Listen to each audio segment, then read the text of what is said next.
noticias del reino de Dios, la alegría de anunciar el Evangelio. Jesucristo, el sol de los Andes. Meditación diaria con la palabra de Dios. Lección eucarística. Pedir, reparar, ofrecer, dar gracias y adorar a Dios. Invoquemos la presencia de la Santísima Trinidad, en el nombre del Padre, del Hijo y del Espíritu Santo. Amén. Dios no promete un camino fácil, pero sí dice que sus fuerzas son suficientes y que con su ayuda puedes hacer frente a cualquier dificultad. No te desalientes, porque yo soy tu Dios y te fortaleceré.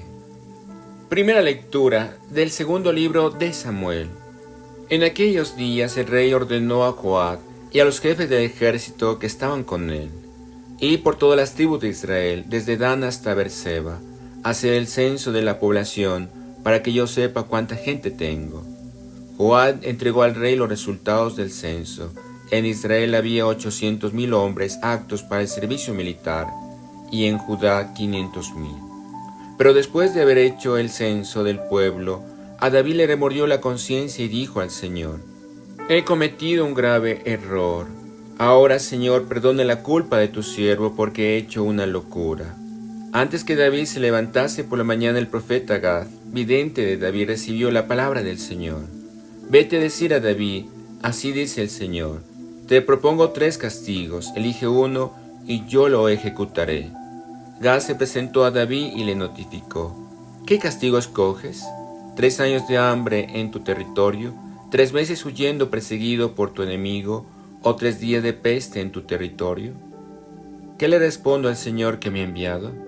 David contestó: estoy en un gran apuro, mejor es caer en manos de Dios, que es compasivo, que caer en manos de los hombres.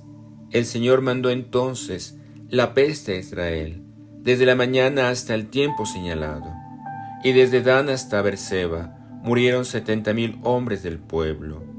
El ángel extendió su mano hacia Jerusalén para asolarla. Entonces el rey David, al ver al ángel que estaba hiriendo a la población, dijo al Señor: soy yo el que he pecado, soy yo el culpable. ¿Qué han hecho estas ovejas? Carga la mano sobre mí, sobre mi familia. El Señor se arrepintió del castigo y dijo al ángel que estaba asolando a la población: basta, detén tu mano. Palabra de Dios. Al Salmo 31 respondemos: perdona, Señor, mi culpa y mi pecado. Dichoso el que está absuelto de su culpa, a quien le han sepultado su pecado. Dichoso el hombre a quien el Señor no le apura el delito y en cuyo espíritu no hay fraude. Perdona, Señor, mi culpa y mi pecado. Había pecado, lo reconozco. No te encubrí mi delito. Propuse, confesaré al Señor mi culpa, y tú perdonaste mi culpa y mi pecado.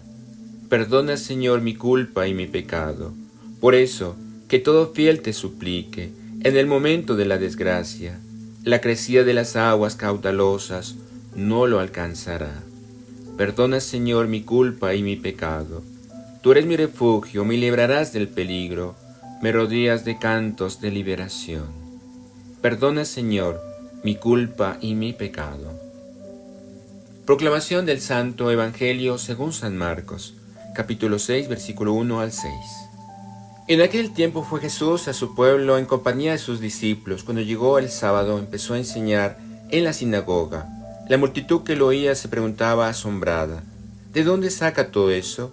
¿Qué sabiduría es esa que le han enseñado? Y es un milagro de sus manos.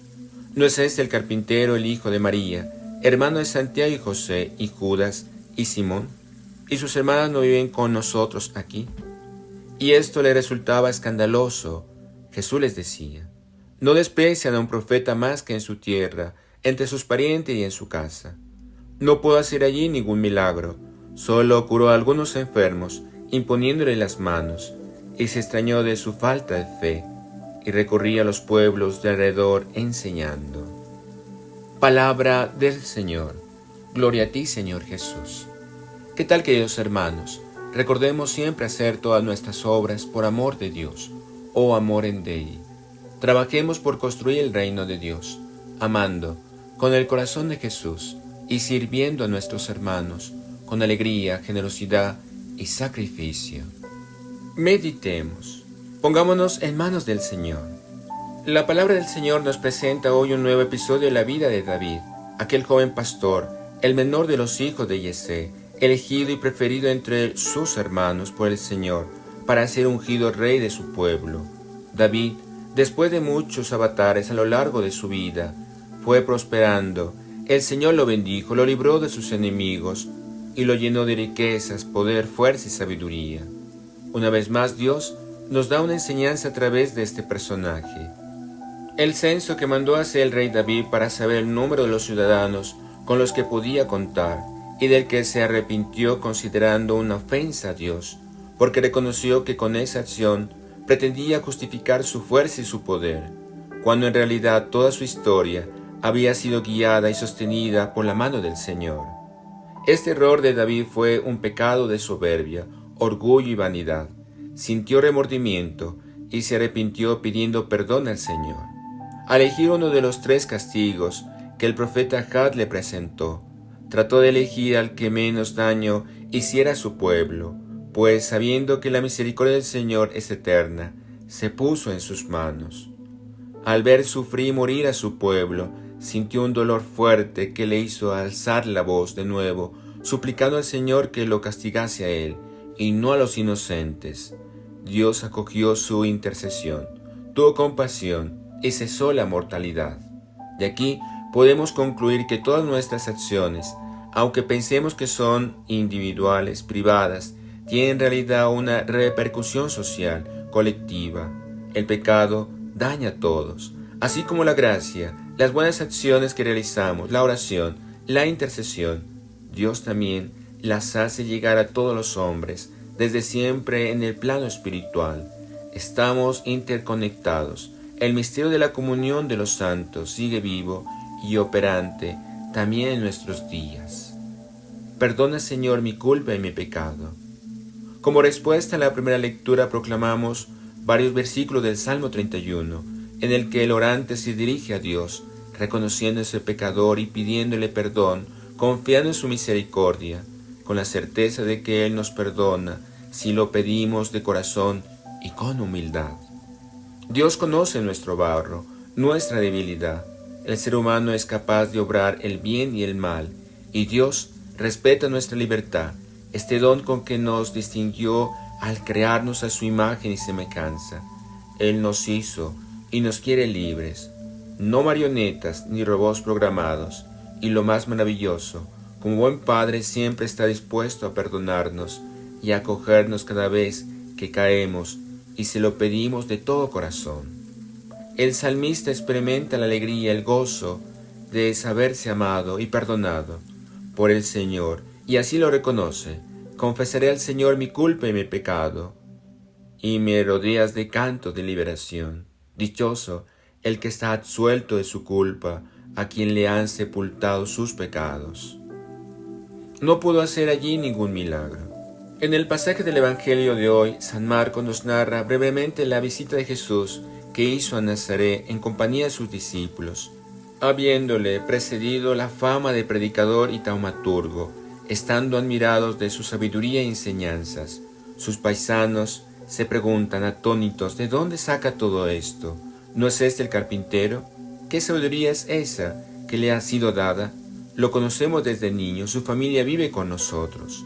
Según el Evangelio de San Lucas, en esta ocasión el sábado en la sinagoga, Jesús leyó el texto del profeta Isaías, en el capítulo 61 del 1 al 2, que proclama la misión del Mesías. El Espíritu del Señor está sobre mí, porque me ha ungido para anunciar a los pobres la buena noticia. Me ha enviado a proclamar la liberación de los cautivos y la vista a los ciegos, para dar libertad a los oprimidos y proclamar el año de gracia del Señor. Y se escandalizaron de él cuando afirma: hoy se cumple esta escritura que acabáis de oír. Jesús, por su parte, se admira de su falta de fe. Qué difícil nos resulta reconocer el modo de obrar de Dios, que quiere acompañarnos, enseñarnos desde la cercanía, la simplicidad, la sencillez. No nos cabe que Dios se haya hecho pequeño, cercano, hombre, para mostrarnos el amor infinito y misericordioso de Dios. Por la falta de fe de sus paisanos, no pudo hacer en Nazaret casi ningún milagro, solo curó a algunos enfermos. Y nosotros reconocemos la presencia de Dios en nuestro mundo, en nuestras vidas, cuando nos habla a través de las Escrituras, o valiéndose de personas humildes y sencillas. Los santos de la puerta de al lado, que los llama el Papa Francisco, y en los acontecimientos de la vida diaria. Afinemos el oído y agudicemos la vista, porque alguien nos está esperando, nuestros hermanos, los que sufren. Oremos juntos. Señor Jesús, haz mi corazón semejante al tuyo. Reparemos. Te pedimos perdón, Señor, por tantas ofensas que cometemos diariamente. Perdón, Señor. Ofrecimiento. Te ofrezco, Señor, mi corazón, mis pensamientos, mis buenas intenciones. Acción de gracias. Te damos gracias, oh Dios omnipotente, por todas tus bendiciones. A ti que vives y reinas por los siglos de los siglos. Amén. Adoremos. Ven hostia divina, ven hostia de amor, venas de mi pecho, perpetua mansión. Sagrado corazón de Jesús, en vos confío. Dulcísimo corazón de María, sé la salvación del alma mía. Venerable Padre Julio María Matovelle, ruega por nosotros y por nuestra nación. María, la estrella luciente de los Andes, ruega por nosotros, por América y el mundo. Y la bendición de Dios Todopoderoso, Padre, Hijo y Espíritu Santo, descienda sobre nosotros y permanezca para siempre. Amén. Te invitamos a suscribirte a nuestro canal de YouTube Jesucristo, el Sol de los Andes, y no olvides de activar la campanilla para mirar nuevos videos.